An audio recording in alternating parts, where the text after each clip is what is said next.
Hello, let's continue the lesson 3 questions.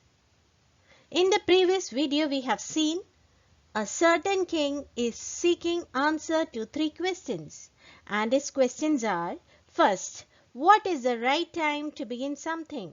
Second, which people should he listen to? Third, what is the most important thing for him to do? So the king sends messengers throughout his country to find the answers from wise men. He also promises large sums of money to the person who gives correct answer. However, all his efforts are in vain because every time he gets a different answer from different people. So he decides to meet a wise hermit who lives in the woods. While he was talking to the hermit, someone comes running to them. Now let's find out who's this mysterious man. Part 2. The king turned round and saw a bearded man running towards them. What is bearded man? Man with beards, mustache and beard is the bearded man. His hands were pressed against his stomach, from which blood was flowing. So this man was wounded and there was bleeding from his stomach. When he reached the king, he fainted and fell to the ground. Fainted means lost consciousness. The king and the hermit removed the man's clothing and found a large wound in his stomach. So in order to help him, king and the hermit removed his clothing, his shirt. So they found a large wound in his stomach. The king washed and covered it with his handkerchief, but the blood would not stop. The king redressed the wound until at last the bleeding stopped. Redressed means dress again. So the king washed the wound and dressed and redressed until the bleeding stopped. The man felt better and asked for something to drink. After dressing, the man felt little better. He got his consciousness and then he asked for something to drink. He was thirsty. The king brought fresh water and gave it to him. By this time the sun had set and the air was cool. By this time it was almost night and there was cool breeze blowing. The king, with the hermit's help, carried the wounded man into the hut and laid him on the bed. The man closed his eyes and lay quiet. As the man was wounded and tired, he lay quiet. The king, tired by his walk and the work he had done, lay down on the floor and slept throughout the night. So the king was also tired, working the whole day, helping the hermit. So as he laid down on the floor, soon he got asleep. When he awoke, it was several minutes before he could remember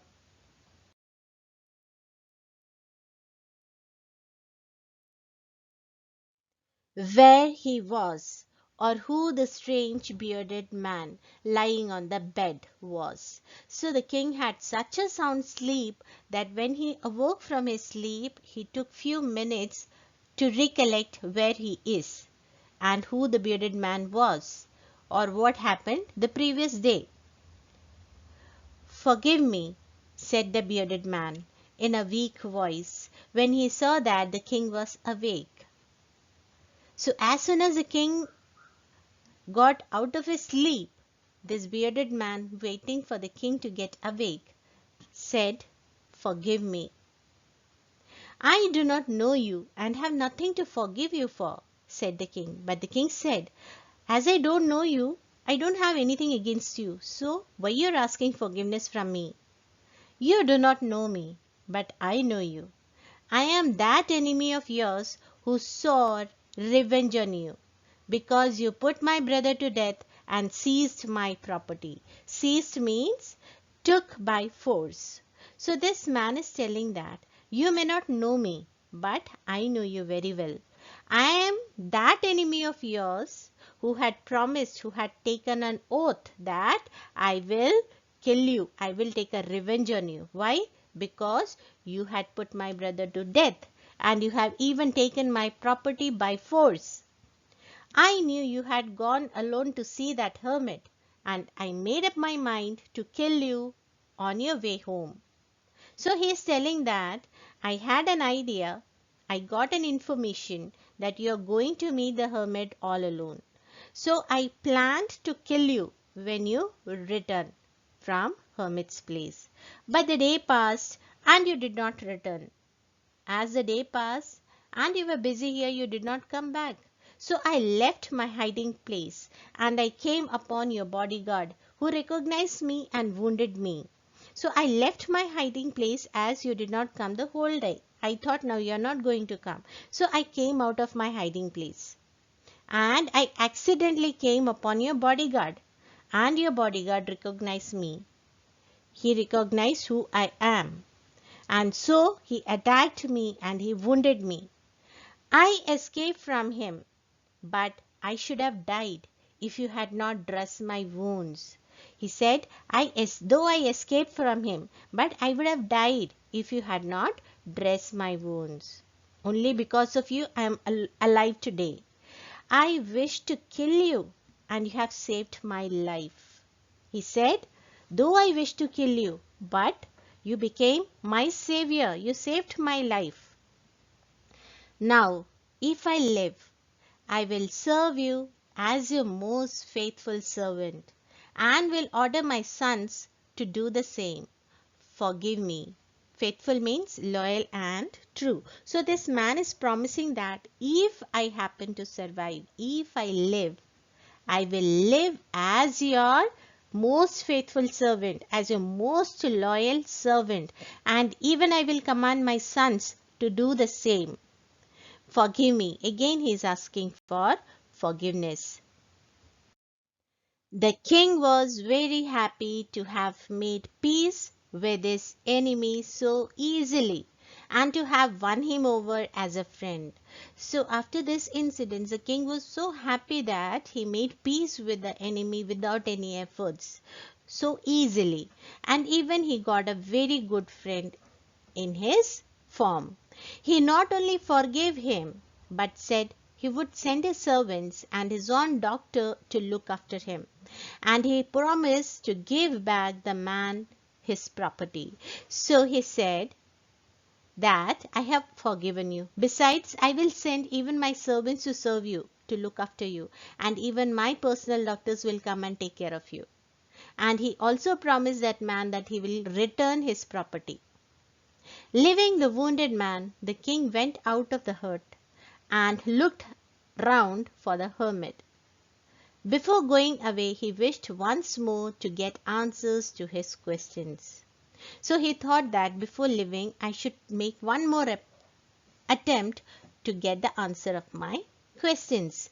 The hermit was on his knees sowing seeds in the beds that had been dug the day before. So the hermit was on his knees and he was sowing seeds in the beds that the king had dug day before. The king went up to the hermit and said, "For the last time, I beg you to answer my questions, wise man." So this way, once again, he's trying to seek answers from the wise man. "You have already been answered," said the hermit, still bending down to the ground and looking up at the king as he stood before him. So the king was standing before the man who was on the knees. So still bending, just looking at king, he said, "You have already your answers. You already received your answers." "How have I been answered? What do you mean?" So the king got puzzled. That hermit never answered his questions. "How have I been answered?" "Do you not see?" replied the hermit. "If you had not pitied my weakness yesterday and had not dug these beds for me, you would have gone away." Right? If he had not pitied hermit and not offered help to the hermit, he would have gone away. Then that man would have attacked you and you would have wished you had stayed with me. So the most important time was when you were digging the beds. And I was the most important man. And to do me good was your most important business. So these are the three answers that he has received in the first part. Afterwards, when the man ran to us, the most important time was when you were caring for him.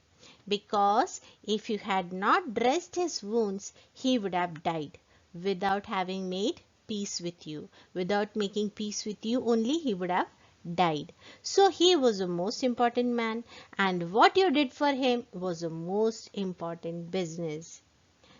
So the hermit explains, if the king had not helped him dig the ground, he would have left early, and the enemy, that bearded man, would have stabbed him. But the king did the right thing. By taking pity on the hermit, he decided to help him. So that is the most important time that saved king's life. So that was the most important time when he decided that he is going to help the hermit. Next answer, the most important person at that time was to the king was a hermit. So answer to the second question. Now answer to the third question, the most important thing to do was to do the hermit some good help. Okay. And in the second part, we have seen again the same thing happened with the bearded man also. The king cared for him the day before, and that was the most important time. The king dressed his wounds, and that was the most important thing to do. The king cared for the man in pain, and that the most important person for king at that particular moment was this wounded man. Remember then, there is only one time that is important, and that time is, my dear children, now. It is the most important time because it is the only time we have any power to act. We don't have control over the past, which is already gone. We don't have any control over the things in future that is about to come. So the only important time is now. The most necessary person is the person you are with at a particular moment, for no one knows what will happen in the future and whether we will meet anyone else. So the most important person to you is the person you are at that particular moment. So whenever you are with anybody, be nice to that person because you don't know whether you're going to meet them again or not. The most important business is to do that person good because we were sent into this world for the purpose alone. Only for the purpose of doing good to others we are sent into this world. The moral of the Leo Tolstoy story, 3 questions, is to live in the present moment rather than grumbling about the past and being anxious about tomorrow. Okay. And second moral is we should consider every person we meet in the moment as significant or important beings, whether they are poor or rich. And the third important message that we get from this story is the most important business or affair is to do good to the people we come across, because the sole purpose of the human birth is to do good to others. Hope you all will keep these morals in your mind and manifest them in your life. Thank you.